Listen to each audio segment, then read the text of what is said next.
and shame, my soul's still shining through the pain. I'm not the wreck they walked around. I'm standing here on solid ground. You can't find your way back, even when you fall between the cracks.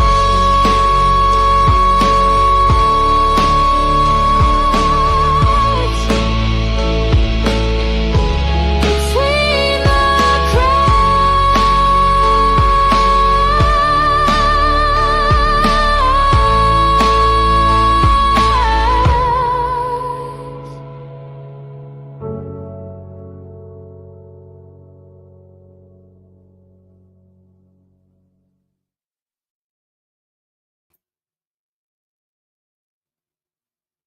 Hey, hey, hey. How's everybody doing on this fine Sunday afternoon, evening, Monday morning, depending on where you are in the world? I see we've got some people here already. I'm very excited. It's good to see you, Indigo, Misha, Aria, Incarna, Tiff, Crystal. So happy to see all of you. Welcome to my once again return. I apologize. It's been a rough couple of weeks personally, lots going on, so I haven't really had time to focus on the channel, unfortunately, but I'm here, I'm back, and we'll be doing regular streams and recorded videos moving forward. So Sundays are mainly for, turn this down for a second there. Sundays are mainly for taking a look at the week in review of the troubled teen industry, stuff that's been going on this last week, and then getting into some general talk as well. So first, I just want to say that I'm really happy to be here. I'm really happy that you all are here. I would like a little bit of feedback on my intro. The video is nice. I'm trying to work on something else, but I'm just curious. Is it too long? Like, what does everybody think? Just give me some feedback on that. And then while I give you some time to do that, I am going to pull up some stuff about a school that is, oh, that's all right, Aria. Lurking is perfectly welcomed here. I just appreciate that you're here. So there is a school called the Hyde School in Bath, Maine, and they are now being sued by former students alleging abuse. And this is a school that likes to say, it says a lot when I say that about AI. Yeah, well, okay. Thank you, Aria. I appreciate that. Yeah, it's it's I have kind of a love-hate relationship with AI myself. Like the length. Okay. Yeah, it gives people time to come in. It gives me a couple minutes to get a little more organized. I never can promise I'm going to be fully organized because I am Jen. Have you met me? But I've been working actually most of the afternoon on a Discord server for my friend. They have a show they do on Friday nights on YouTube. It's called Rock Tales with Amit Zappa. And these guys, Amit, Brendan, and Richard, they sit around. We talk about music. And I wouldn't suggest it for anyone who's sensitive in recovery or in regards to people drinking, because they do drink alcohol on the show. But if you love music and you're okay with that, I highly suggest checking out Rock Tales. It's a really good time every Friday at 5 Pacific, 8 Eastern. So I've been doing that today, and a lot of time at the computer. So what are we doing? The tubes are in what? Tubes are introducing breaks for lives at the moment. Pardon? What does that mean? Like, what? Ads? Because I'm not monetized, so why on earth would. What does that mean? Breaks? Breaks? Like commercial breaks? Because that's BS. And if there's a way that I can turn that off, let me know.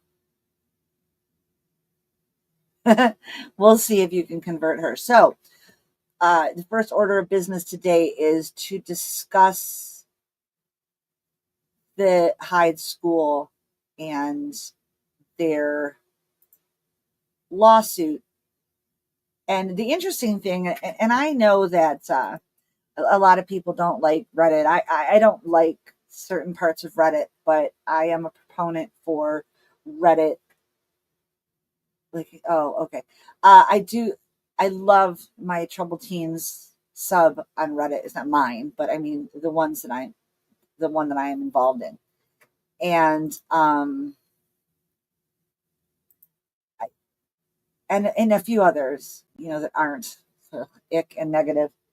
By the way, I just found out that my niece's company won 3 victory cups at nationals, so right on. And then that also won, I think it was 2 or 3 second place, which is really amazing. We're not going to talk about the solos, but their groups, they're 3-time victory cup national champions, which is more than the last 2 years. Last 2 years they were double victory cup winners, but yes, Team Susie for life. So, okay, so we have a lawsuit here filed against Hyde School, and yes, congrats to them, absolutely. So yeah, she ate that. I'm never gonna understand. Like, so I was perfectly fine with Slay. Why couldn't we just stick with Slay? Now we have to go to eat it. You ate. I'm still, I guess this is me showing that I'm old. I don't know. So anyways, so we've got a class action lawsuit for against the Hyde School. Unfortunately, it's only for survivors from 2015 on. I'm not sure if there's like uh there's a time limit, like what's that called? My brain is way over stimulated right now, but it's not. I'm having all kinds of thoughts in my head. Process of elimination. That's not right. Help me. Somebody help me. Anyways, so I want to show this. This is going to drive me crazy when I can't remember. Statute of limitations. Crystal for the win. Thank you, dear. Thank you. I feel so dumb.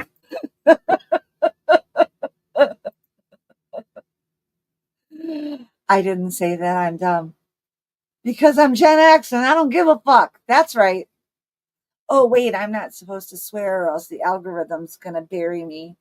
I found that out on Friday. Got to watch my language a little bit. So what we're looking at here is we are looking at the lawsuit, the actual papers. So it's the United States Court for the District of Maine, Jessica Fuller, individually and on behalf of all similarly situated persons, versus the Hyde School, Laura Gould, Malcolm Gould, Georgia Gould, McMillian, Malcolm McMillian, Laura Gould Hurd.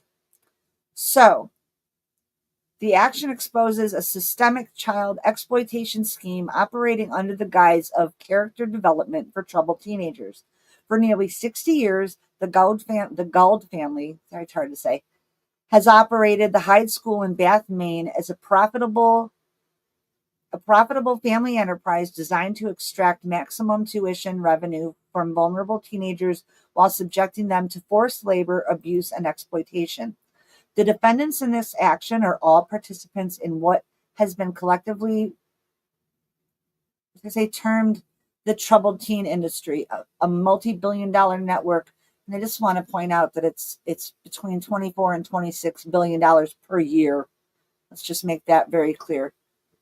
Of for-profit residential facilities that prey on parents' desperation to help their struggling children. Hyde markets itself as providing a unique and innovative character-building education while systematically concealing and manipulating the abuse and forced labor that all students were required to endure. The Gauld family founded, owned, and has operated Hyde School for over 5 decades.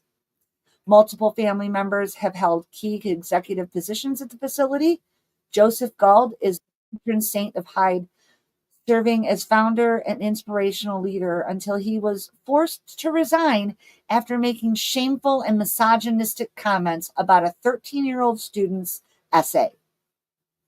Malcolm Gauld currently serves as executive director, while his wife Laura Gauld serves as president and head of school.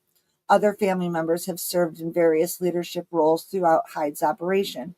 For decades, defendants marketed Hyde as a safe, cutting-edge educational facility with expert staff, promising to foster student self-confidence. Hyde's founding principle is that every student has a unique potential that defines their destiny.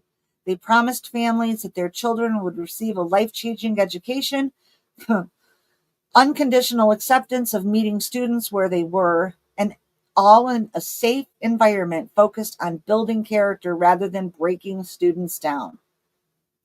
So ironic. None of this was true. Hyde operated as an authoritarian system, subjecting every student to identical abuse, forced labor, and exploitation. This was no individualized education or character development. There was only systematic manipulation and coercion designed to extract free labor while maximizing family tuition payments. Defendants maintained complete control over residents through a punitive disciplinary system called Brother's Keeper that required students to surveil and report on each other. Violations, real or given up in response to abusive interrogations, resulted in placement on 2-4, Hyde's forced labor punishment system, where students were isolated from classes on food restriction, referred to as lost food privileges, and compelled to perform manual labor in Maine's winter conditions for weeks at a time. Students were forced to work without pay. They landscaped the campus in extreme weather without protective gear, cleaned the entire facility, including staff bathrooms, built structures and walls, and even performed landscaping at staff members' personal homes. They were told this forced labor was therapeutic and required for them to develop character and advance at Hyde. The abuse was systematic and severe. Staff routinely called students derogatory names, blamed them for trauma, including SA, and used physical restraints that left students injured. Students were denied basic necessities, forced to wear soiled clothes, and punished for requesting medical care or clean clothes. Education was minimal and led by unqualified staff with little to no tenure, with some students spending more time in forced labor than in classrooms. The lawsuit seeks justice for the hundreds of students who were trafficked, abused, exploited by the Gauld family's systemic child labor scheme operating under the false promise of character development and innovative education. So for me, oh, hey, there's Thomas. For me, this absolutely, this is textbook TTI program. Hey, Kazi, how are you, babe? Yeah. Oh, wait, oops. This right here. Work set you free. Yeah. Yeah. So basically, it's, excuse this, but this is, this is this is what we see in the programs, correct?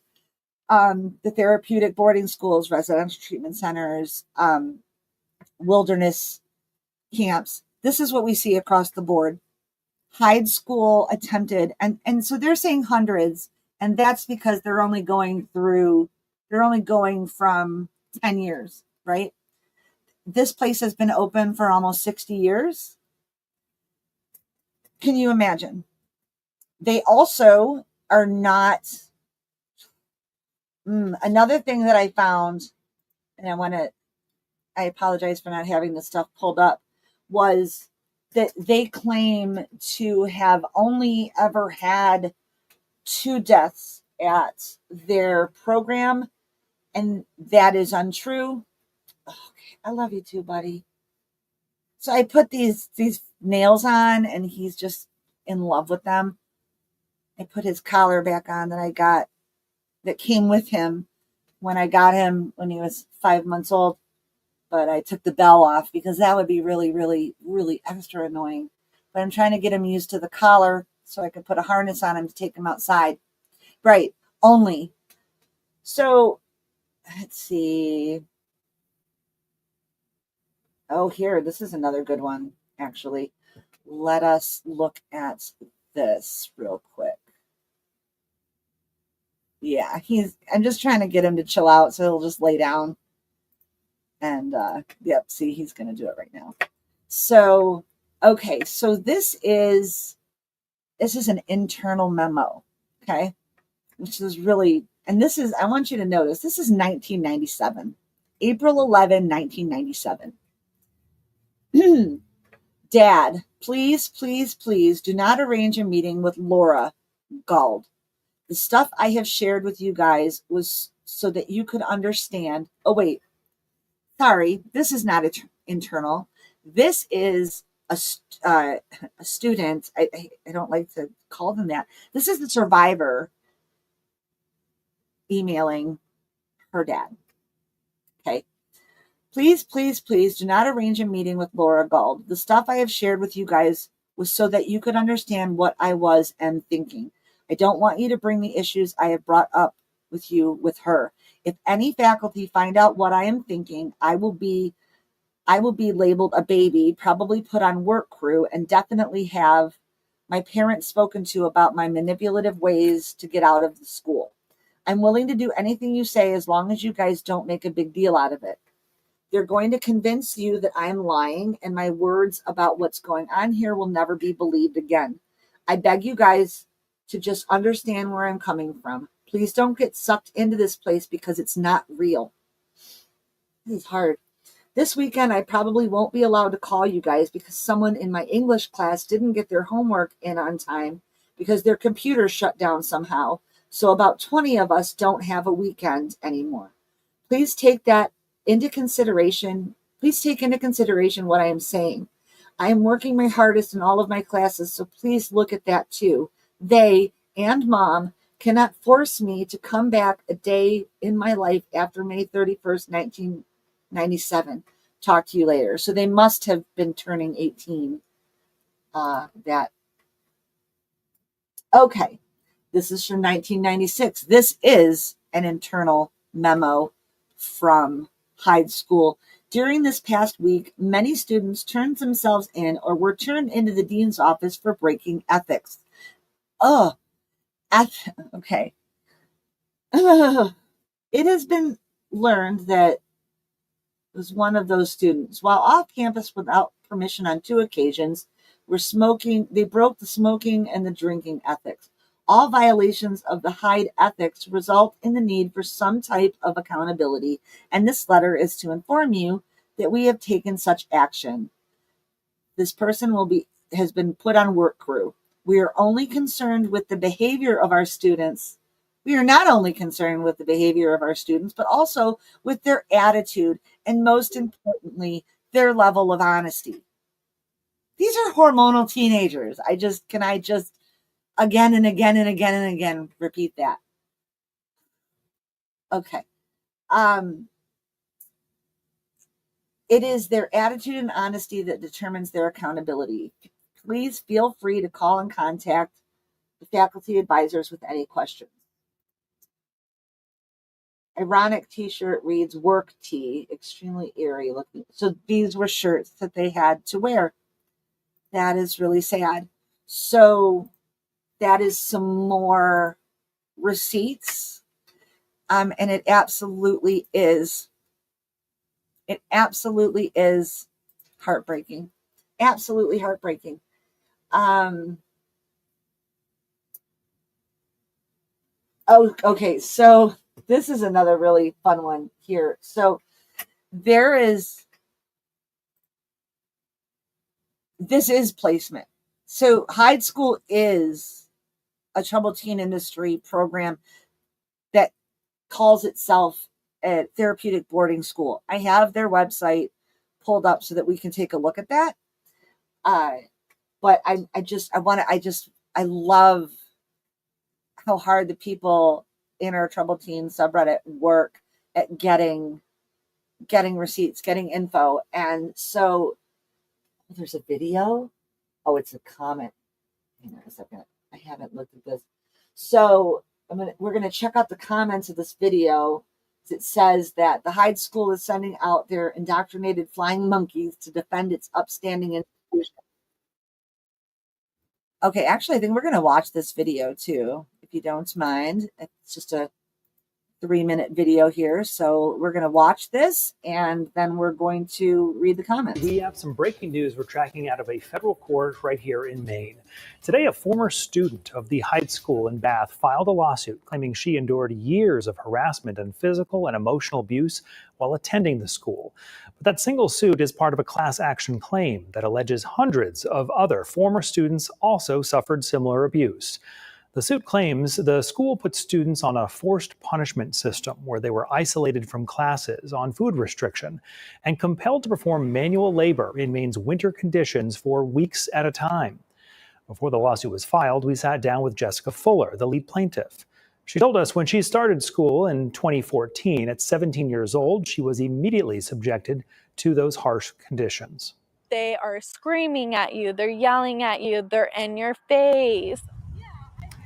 Most days, that's how Fuller says she was woken up at around 6 in the morning by staff who would then tell her to head to the gym for vigorous exercise or go outside and perform manual labor. She says she and other classmates were responsible for landscaping, cutting grass, and cleaning the school.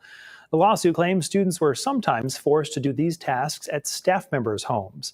Fuller also says she remembers being pulled from campus completely and forced to live in the woods. You would go in the wilderness and basically sleep outside 24/7. You don't go inside. You don't have change of clothes. They're making you hike many, many miles.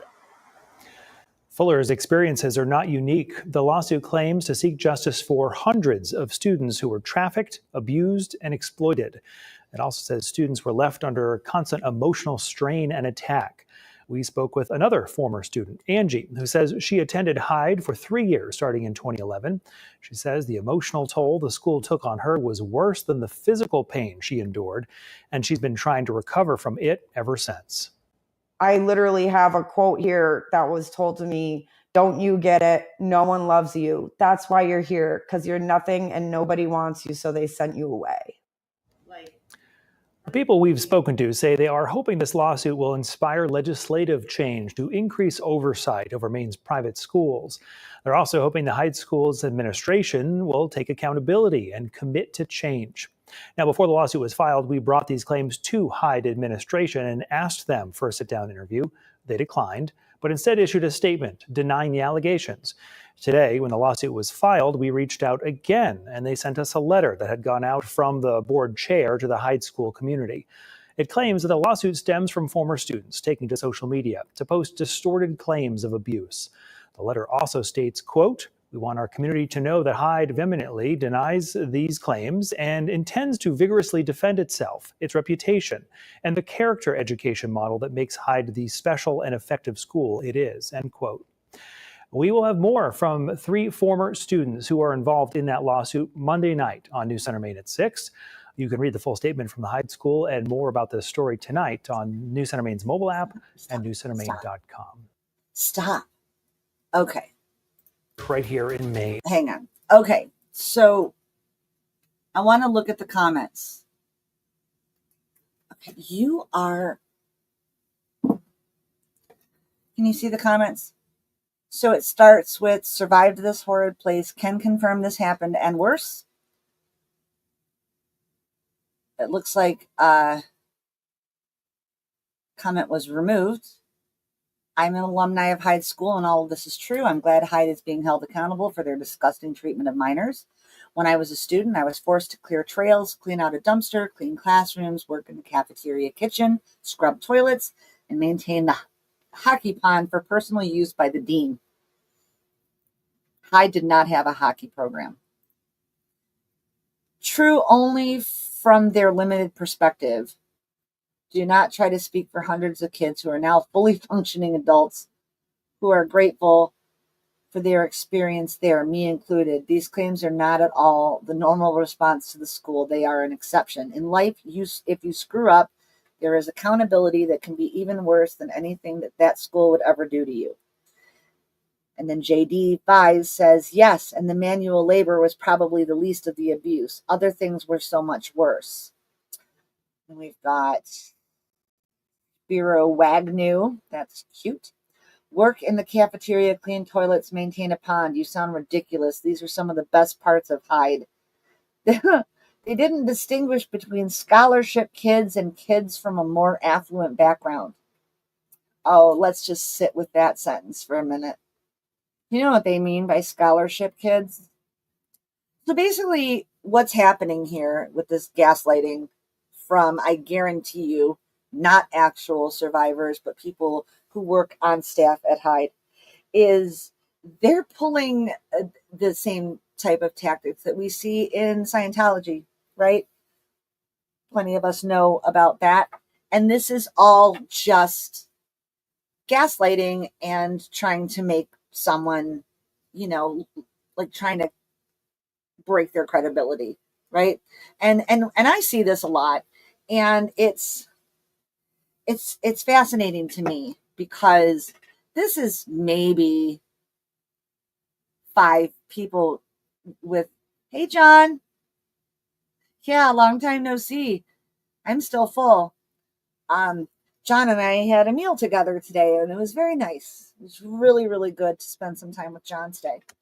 All right, so let's go back to this. They didn't distinguish between scholarship kids and the kids from more affluent backgrounds. Everyone had jobs, and they rotated. I was on posts. I was on posts and pans and cleaned plenty of classrooms and toilets in dorms or in the mansion. I was not on scholarship and never felt better or less than other students there. Your perspective is very disappointing. It's a character development school. Maybe you can go back and do an internship. There is still hope for you. Wow. Hi, Mandy.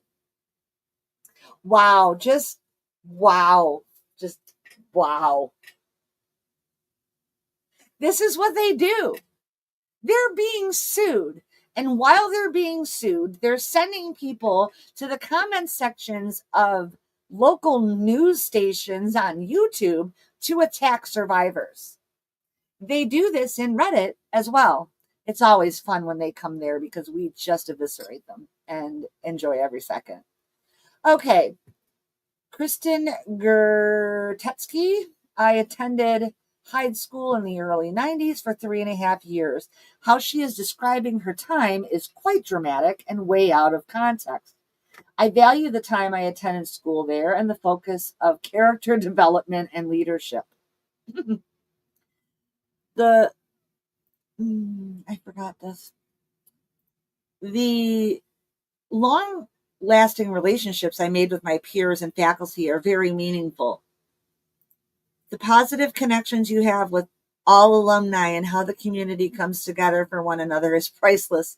I am a licensed professional counselor with my own practice. Yikes. Well, it is Scientology playbook. You want to know why it's Scientology playbook? Because Scientology stole it from Chuck Diedrich and Synanon. Because, LRH was cuckoo, but, he also wasn't very inventive.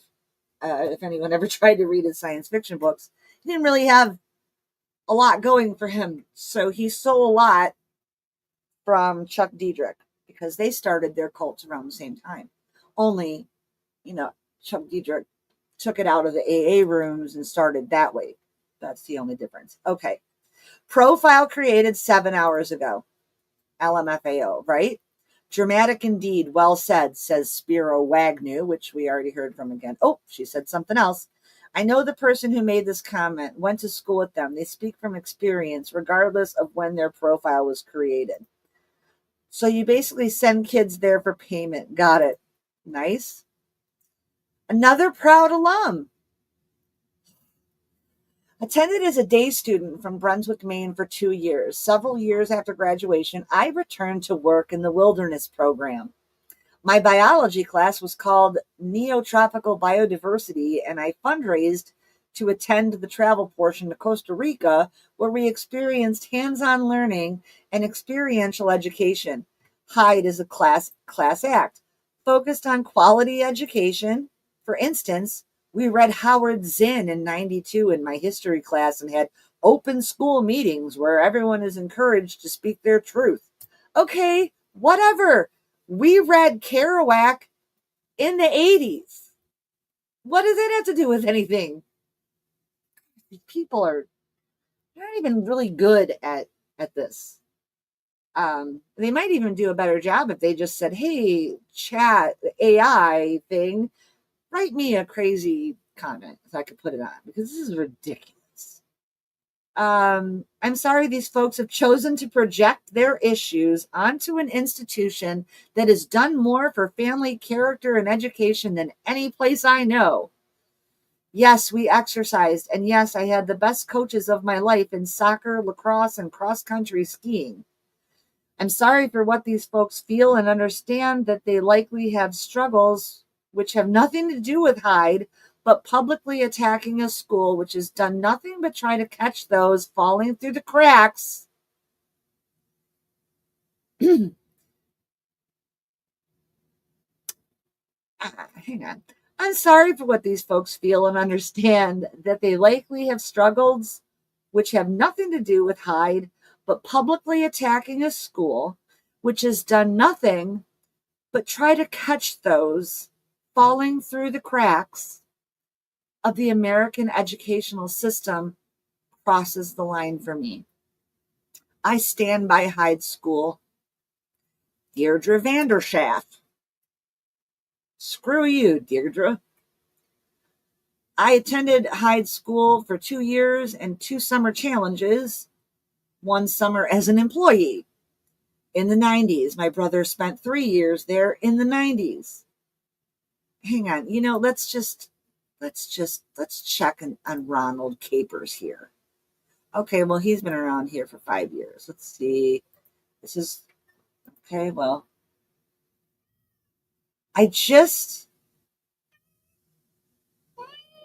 okay, I literally escaped abuse and neglect by convincing my mom that the school was for me. But upon Tom Bragg's presentation at number 14 Boys and Girls Club in Ward 7 of Washington, D.C., as a 25-year public school educator now, I am 100% all about supporting and guiding the future of young people, something I missed out on most of my youth. I never thought I'd learn to blow. My God. They're just all blowing smoke up Hyde's ass. Are you kidding me?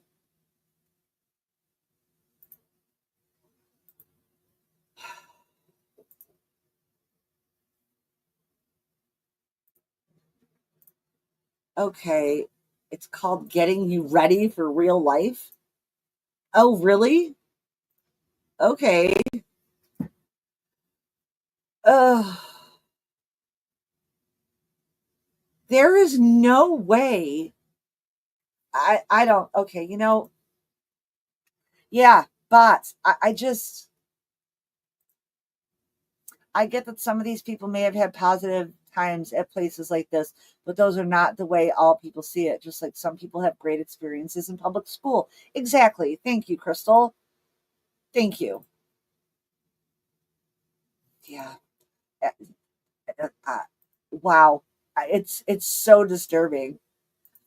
I wonder if these people who had a great time at school were the bigger bullies in the program who didn't get the brunt of the abuse. Yes, I mean they all got the abuse, but I mean, if any of them are actual alumni, that's part of the thing. We don't know, like we don't know, right? It's just looks like Hyde's got their indoctrinated apologists out in full force. Yeah. So I'm just reading some more of these. It's just, yeah, I have to get out of there because that makes me really nauseated. Oh, it's in a Facebook group too? Yay.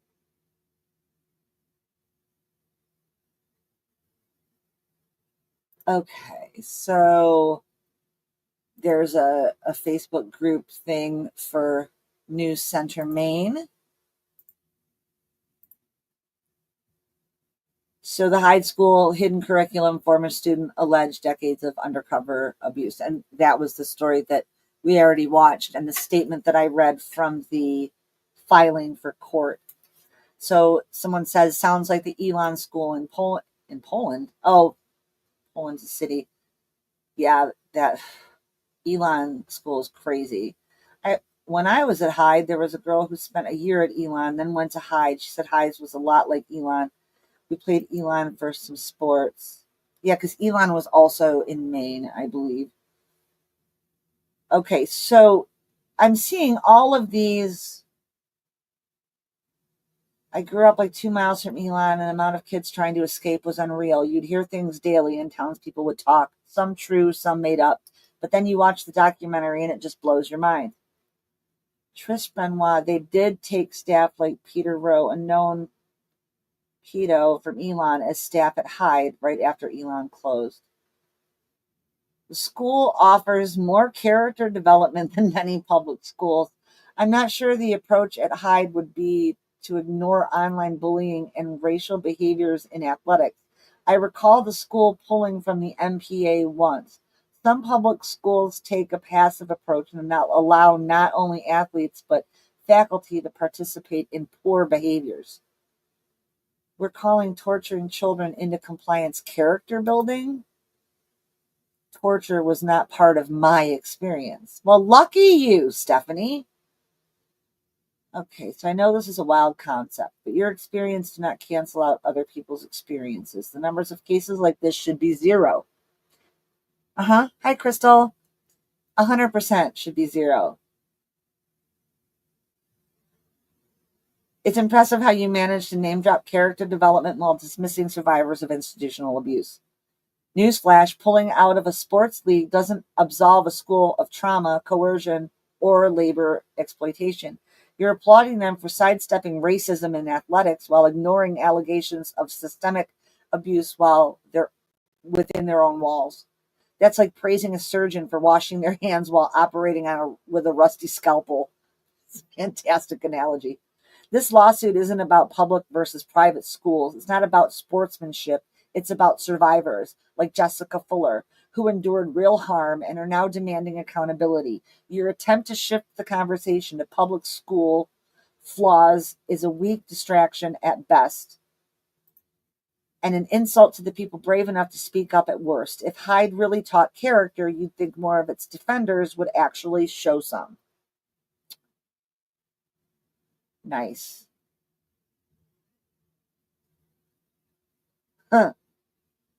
Mission. The mission of Hyde is to build character and reach students that nobody has been able to reach before due to behavioral problems. Due to this, the school focuses on character education, leadership development, and developing student potential. In an interview in 1975, Joseph Gauld told a reporter that he prefers not to see students' academic transcripts before he starts school at Hyde. Why not? It's not school. Instead, the school conducts extensive interviews with both the students and the parents to see how they look at life and what the students want to do at Hyde. In another interview in 1996, Gauld reiterated that transcripts were not examined until after a student's admission. Grades are used as a placement tool, not an admissions tool. proving that it's not a school, right? Okay. Proof right there that it's not a school. They're not worried about their academics, so it's not a school. The current admissions page for the school does ask for transcripts, however. Seems as though they didn't get through to a few. So, yeah, and I could show. Oh, wait, is this the same one that I already? Hang on a second. I just want to make sure that this isn't the same lawsuit that I already read, because this is with docket. No, this is the one. This is the one that we've already read. So I don't want to. Hey, Lance, how are you? Good to see you. Haven't seen you in a while. I know I've been laying low a bit myself. So now you see the tactics of these programs in action, right? So a new lawsuit's filed. So what happens? Every newscast that's posted on a local newscast website, YouTube, or if people post it in social media, they send people to praise the school and attack the survivors that are speaking out. And this is something that I have noticed the entire time since my awakening. It sounds silly. I feel culty when I say that, but I'm not, as everybody knows. But it's so indicative of this industry to attack, because they attack you while you're in there. Why in the world wouldn't they attack you once you get out, right? Of course they're going to do it. And now we get to see it in real time as it's happening, because this is just something that happened on Friday. This lawsuit was filed, this class action lawsuit. Hey, Shell, this class action lawsuit was filed on Friday. So they've had the weekend, but they really do try. Let's just have some fun and have a look at the Hyde School's website. They do work really hard to make it appear to be a boarding school. Interesting. Okay. At Hyde School, since 1966. At Hyde School, attitude is everything. Well, I'll tell you what. Everyone gets to do everything. I mean, that's one way to say everybody has to do slave labor. Pioneering character education. Just for shits and gigs, let's look up on Google what character education is. How do you spell character? I'm just kidding.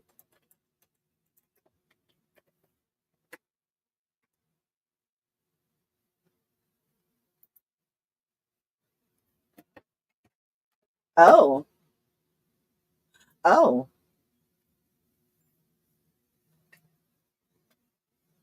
Huh. Hang on a second. This is fascinating.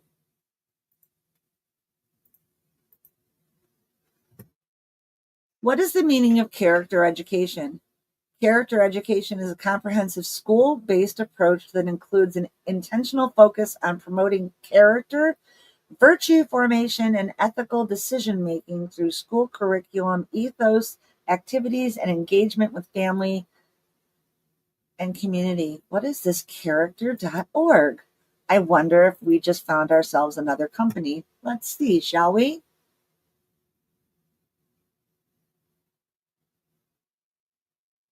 Uh-huh. Okay, hang on just a second. I gotta switch pages. Check this out. This is beautiful. It seems we're getting to them. I am a character and am educated muscles. Attitude is everything. Has to be their attitude that you must have. Yes, their attitude, right? As someone who came from public school, the worst what we got was detention or expulsion or suspension, depending on the issue. No one was made to do labor or face abusive tactics. Yes, I'm sure that in public schools, no one was forced to sit at the very edge of a bench at the administrative desk wearing a sign saying no male contact in their pajamas while everyone else was at school, and they were also not allowed to eat because they complained about the food and then was told that they were anorexic. I mean, I might be talking about myself. Character.org. This looks like exactly what I think it is. So they have an important announcement. Character.org board recently voted to transfer all our intellectual property and program-related assets to Character Plus. For more than 35 years, Character Plus, based in St. Louis, has provided evidence-based approaches and best practices to help educators create a caring, high-achieving school curriculum. So it looks to me as though this is absolutely one of our companies, one of our umbrella companies. And that's interesting. So I have to add them now. They're changing from character.org to Character Plus because I guess character is not enough. I think that you need some plus in there, right? Oh my goodness gracious. So that's what's going on this week with the Hyde School. It's a very big deal, honestly. A very big deal for me, for most survivors. And I'm looking for some. Oh, I didn't doggone it. I wanted to. Oh, hang on. I wanted to share a website with you all. No, I think it's Child. From this young man named Daniel, who I got into contact with via the Reddit, the subreddit, the Troubled Teen subreddit. And I spoke to him this week for about 2 hours on the phone, and I'm currently reading his book. He is a brilliant young man, and I look forward to working with him in the future, collaborating with him. I'll have him on the channel. He has I want to show him. He has written a Bill of Rights for children in residential treatment facilities. And I think it's amazing. So let us have a look. So the proposed legislation, introduction of the Bill of Rights for children in residential treatment facilities. Bill of Rights, regulating body structure, regulating body functions, initial independent evaluations, subsequent evaluations, visual evidence, legal precedent for intervention. So the Bill of Rights will regulate the contract between parents/guardians and programs, outlining basic human rights that must be observed by residential programs in the treatment of minors. By interceding during the contractual phase of commitment, this allows programs to operate day to day as private businesses without what could be deemed unreasonable government oversight. Only upon complaint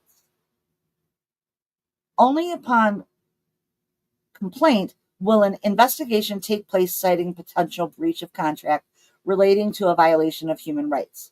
The bill, being federally regulated and enforced, will provide children and parents with a clear path to file complaints through writing or by phone to the regulating body, with an additional requirement being that all children in residential treatment programs have daily access to an uncensored form of communication.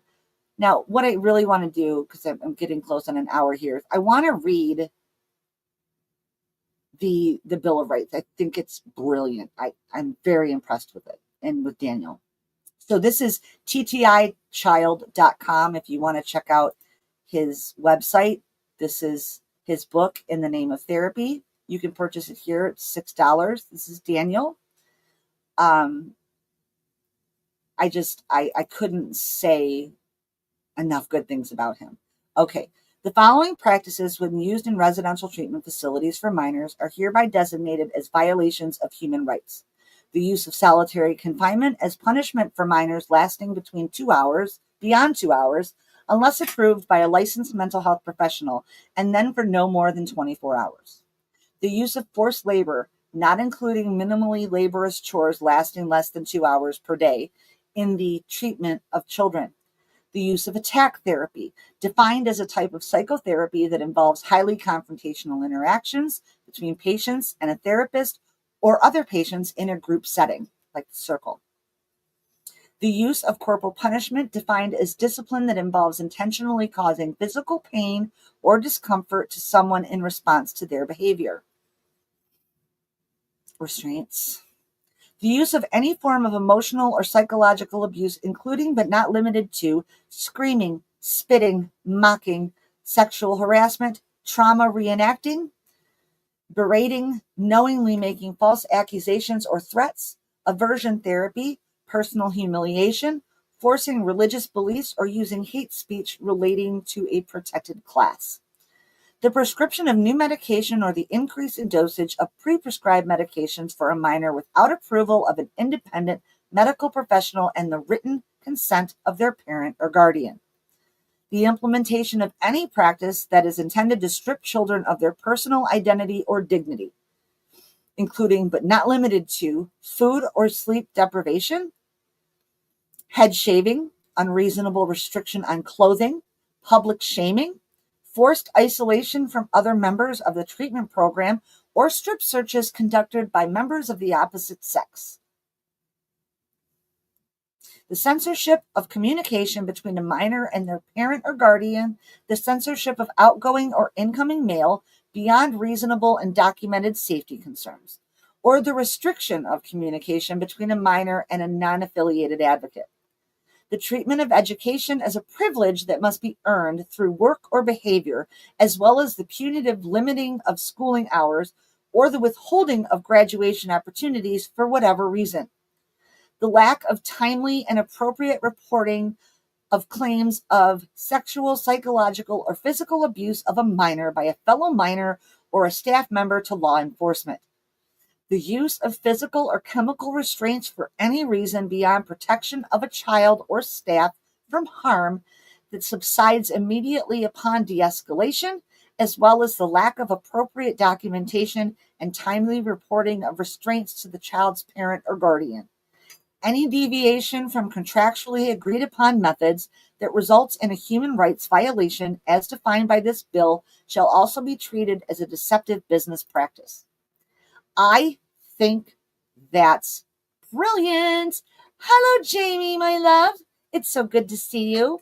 I'm really happy that you popped in, and I'm proud of you too. So that is Daniel's Bill of Rights, and I think it's not only brilliant, but at least 50 years overdue. Children have no rights. It's okay. It's Sunday's family. Have family time, babe. Don't worry about it. We'll catch up. Oh, and so, you can imagine reading that.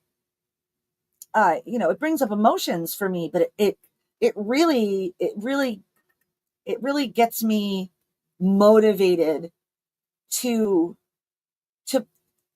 push this next federally, because the SICA bill is great. It's an absolutely wonderful base. It's a base point. It's a jumping off point. It's a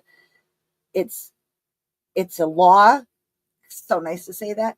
It's a law that requires a commission be put together, that this commission looks into the programs, the companies that run the programs, their affiliations and accreditations, stuff like that.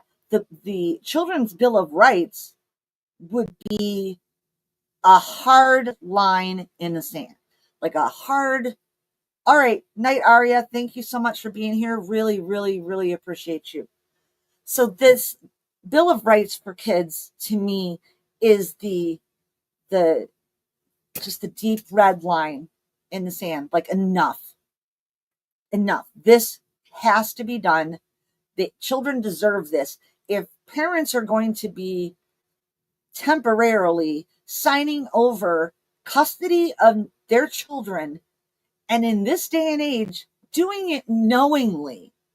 Because if they're not researching, well, if they're not researching, then they don't really give a rat's about their kids that much. The thing that I could say, in my dad's case, for my personal experience, is it was the 80s.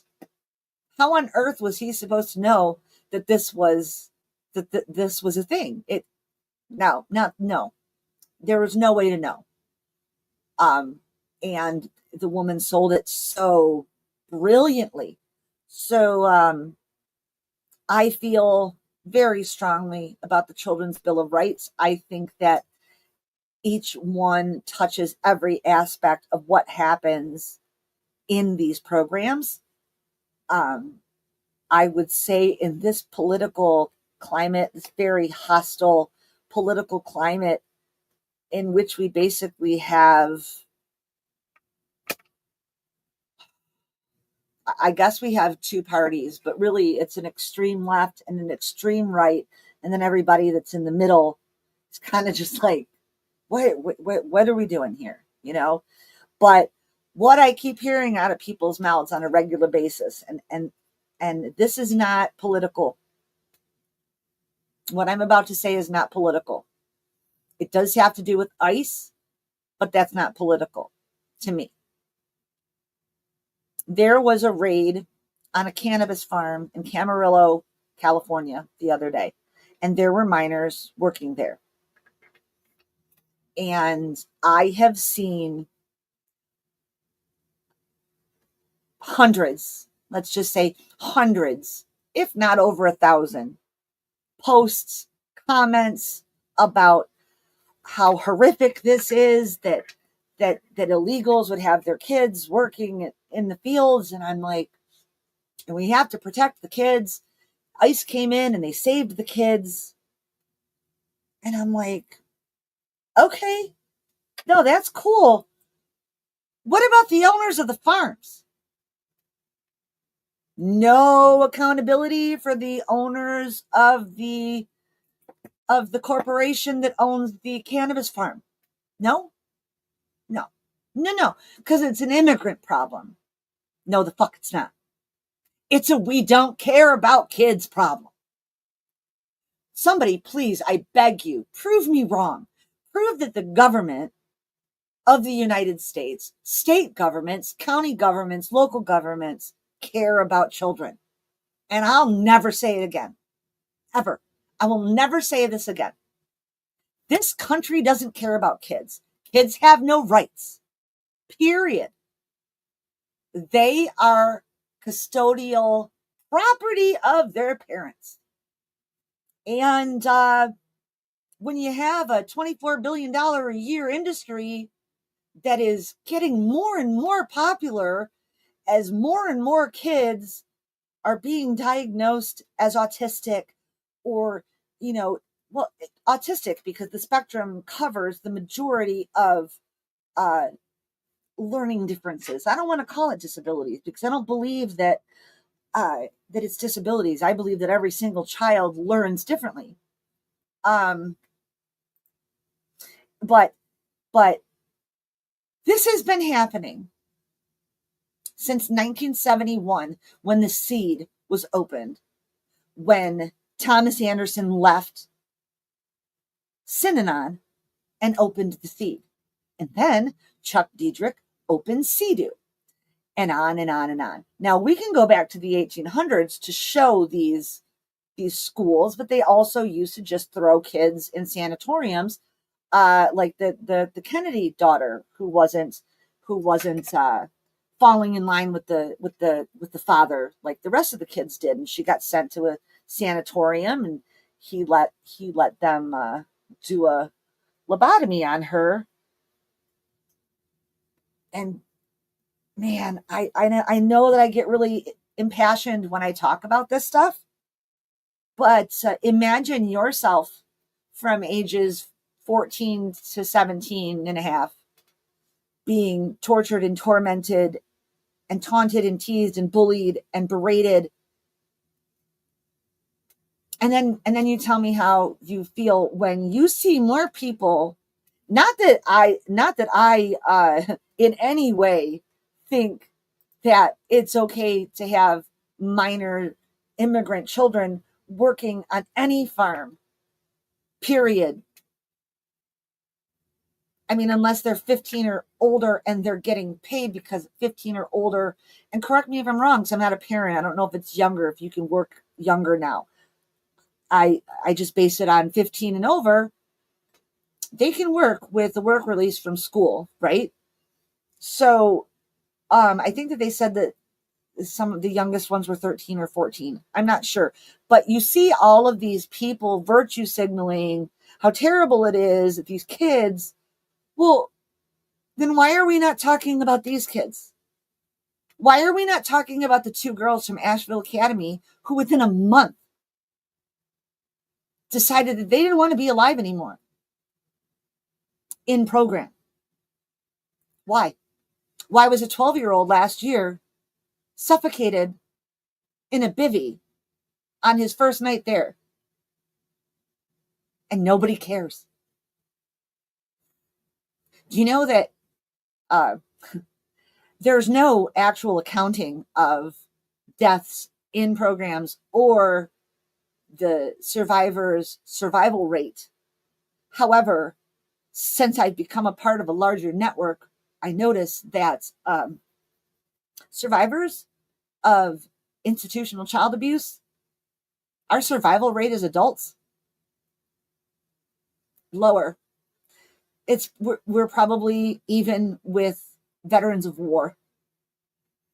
And I would never say that I suffered anything anywhere near what any honorable veteran of a foreign war suffered, because it's immeasurable what they've seen and gone through. However, it's immeasurable what we've seen and gone through, because we matter. And the kids that are still getting kidnapped and trafficked across state lines to these programs, locked away, not allowed to talk to their parents, not allowed to tell the truth about what's going on, they matter.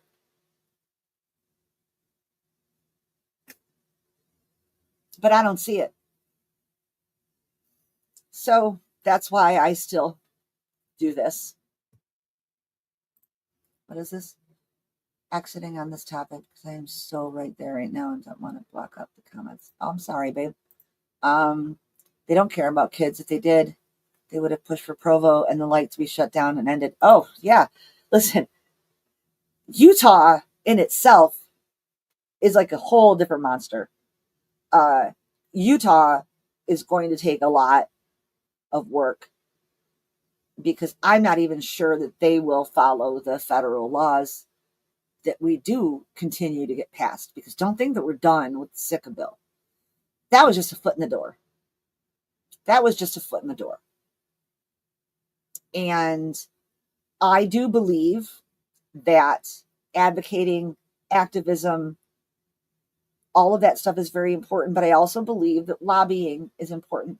And I believe that working on both sides of the aisle is very important. So I will be speaking to any lawmaker, regardless of letter next to their name, and expressing myself and my concerns and sharing my story and sharing information that I have with them on these programs and on these yes, Dozier. Yes, I have heard about Dozier. And actually that's another thing that's been 1920 they opened. Yep. Oh yeah. Yep. They buried them right on the grounds. And that the reason that Dozier immediately comes up in my mind is it reminds me of the Catholic schools for unwed pregnant girls in Ireland, and how they used to they would take the kids and adopt them out, and then the girls would stay there, and they would eventually die, and they'd bury them there. But yeah, they buried Dozier School. They buried the 50 kids on the grounds. But this is what they're doing to kids. And they've been doing it for over 100 years. Anybody, I mean, I know there's 8 of us, 9 of us, including myself, that are here. Are we okay with that? If anyone here is okay with that, leave and don't come back, because it's unacceptable. But I happen to know that everybody that is in here cares about kids. Many of you have kids. We've all been kids, right? I will fight this until my last breath, but I will also do it when I am, yes, they are. And the only reason that we now know how often it's happening is because it's just now starting to be reported. They purposely don't keep track because they don't want to lose their reputation within the industry. And so my intention is to work with Republicans and Democrats. I'm still focusing very hard on there's 30 of the 33 Republicans who voted against the SICA bill in the House of Representatives. 30 of them are still either in the House or now in the Senate. So I am focusing first on them to understand why they didn't feel this was something that was important, and educate them more fully. That's really not good grammar. More thoroughly on the industry and its effects on survivors and what it does to people in the long run, because there has to be a better way. I'm not saying that I believe that there shouldn't be therapeutic programs for kids who really struggle, but I would prefer to see community-based myself. I would prefer to see it be community-based. But, I mean, if anyone has ideas, I'm open to listening to ideas and maybe, considering that. But right now where I'm standing is I just intend to reach out to as many lawmakers as I can, even in these very difficult times. I don't care. This is too important to ignore. And so I will continue to reach out to people and send emails and tweets and calls. And I ask anyone who watches this who is interested in helping to also do so. I will make a community post with the list of the 33 representatives who voted nay on the SICA bill. And I am currently working on a list of members of Congress who take money from the umbrella programs. And it's across the aisle.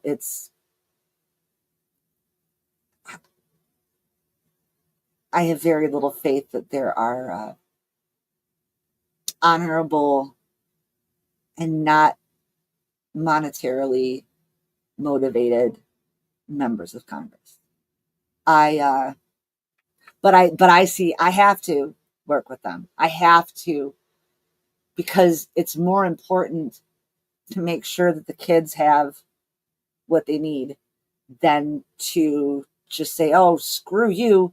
You believe, you got an R next to your name. No, I don't care. I really don't care, because I grew up in a time where none of that stuff mattered, and families weren't torn apart and friendships weren't destroyed. And, so I'm going to continue to live that way. I don't care what anyone's political leanings are. This isn't about politics. This is about children. And so this week coming up, we have, let's see here. Coming up this week, we have tomorrow, we're going to be talking about coercive control and who's really pulling the strings. Then on Tuesday, we're going to finally do the victim shaming episode that I've been promising. Wednesday, we're going to have a really good time because it seems that Dr. Phil's network, his media channel, is filing for bankruptcy while simultaneously suing Trinity Broadcasting for breach of contract. So I'm really excited to see Dr. Phil's life crumbling. So I'm definitely going to do an hour on that. And then we have one called Will We Ever Learn? And I'm trying to remember what that's about because I have so much going on in my brain right now. Oops, why did it do that? That I can't necessarily think straight. I got a little emotional. I apologize. I don't usually get like that. Oh, don't. Okay, so hang on. Let me see here. Will we ever learn? Oh, okay. I remember now what that's about. Wait, where did my? Uh-oh. What happened to my StreamYard? Okay, wait. Shut you. Shut you. Okay. What did I do?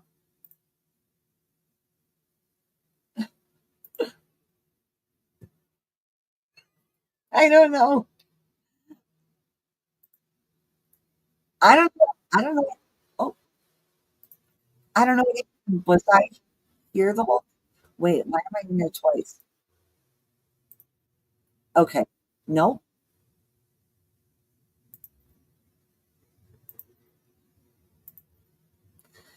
What?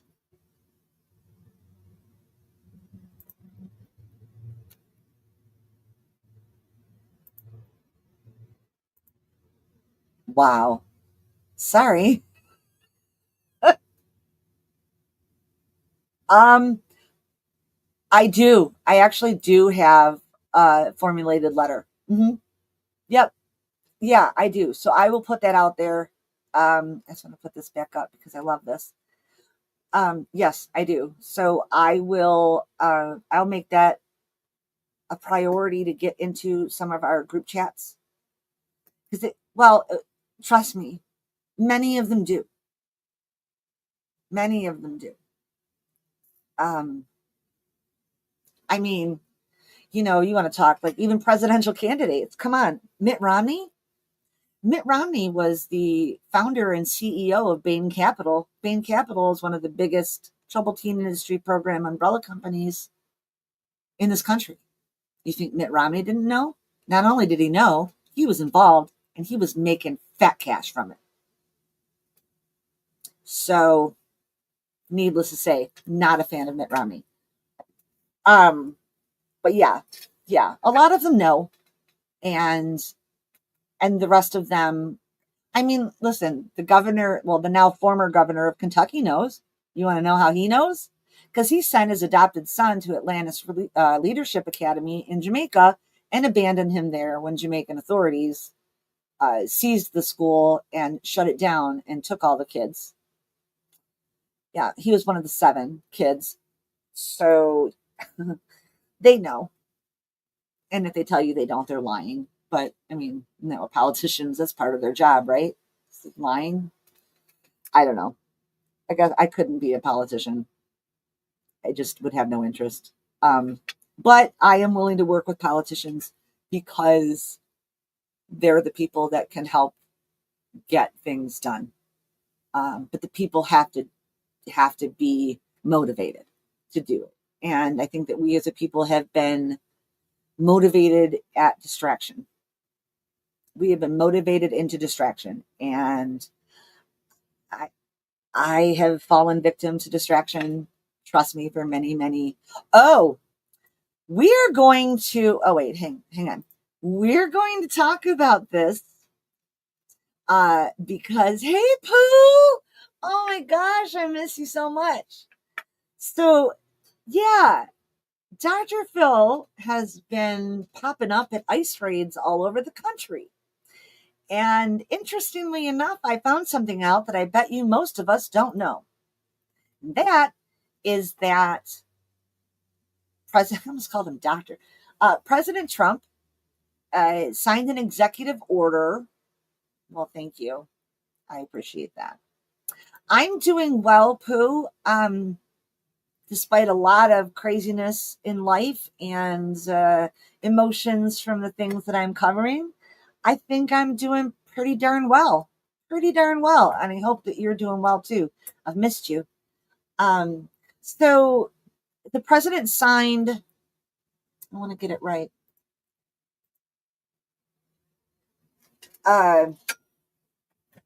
It's a religious liberties committee.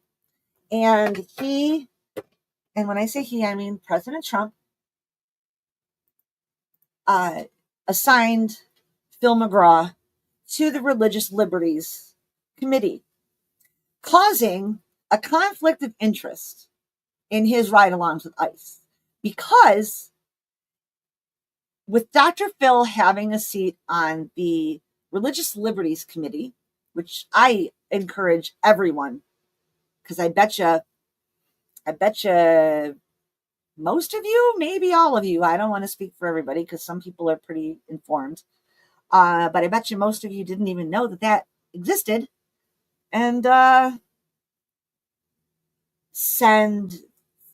do you want me to send to you? Oh, the thing about the religious liberties? Yeah, I can do that.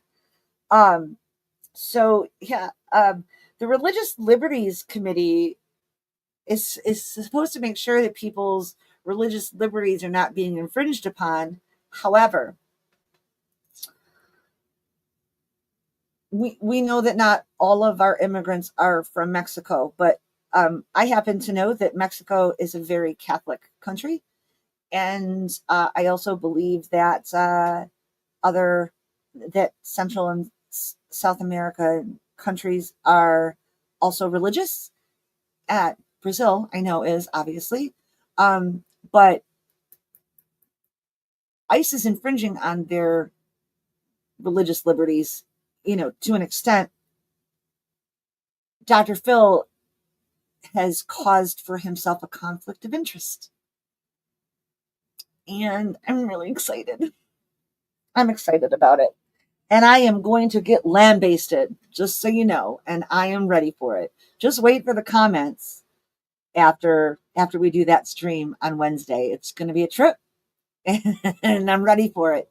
I'm a lot more ready for it than when I was covering him over the winter. But with that, I'm going to go ahead and wrap up for tonight.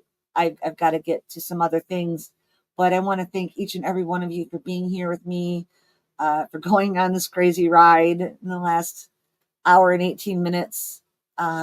I have been emotional, but this stuff brings things up for me of my own experience. So when I do these recaps, I have a tendency to get emotional, and so I won't apologize for that, because it just is who I am. And I am a proud survivor, and I am a proud, outspoken survivor, and I will continue to speak, and no one will ever silence me again. So join us tomorrow when we go into coercive control. Thank you, love. Thank you so much. So I want to again thank you all for joining me. Thank you to anyone on the replay crew who decides to watch this live. I appreciate every single one of you, and I hope that you kimbe just in time for me to sign off. I love my peoples. Okay, so what do I always say? Be kind to someone today. One person. That's all I ask. Do it tomorrow. All of us, if we all do it, if we're just nice to one person, you don't have to talk to them. Just smile. Smile. Nod your head. Whatever. Just be kind to somebody today. Open a door, whatever. And maybe we can start making this world a better place. A more thoughtful place. A more caring place. And I promise that I will do the same. So until tomorrow, y'all take care of yourselves. And more importantly than anything, love yourselves, because you're all pretty bomb in my book. All right? Until next time. See ya.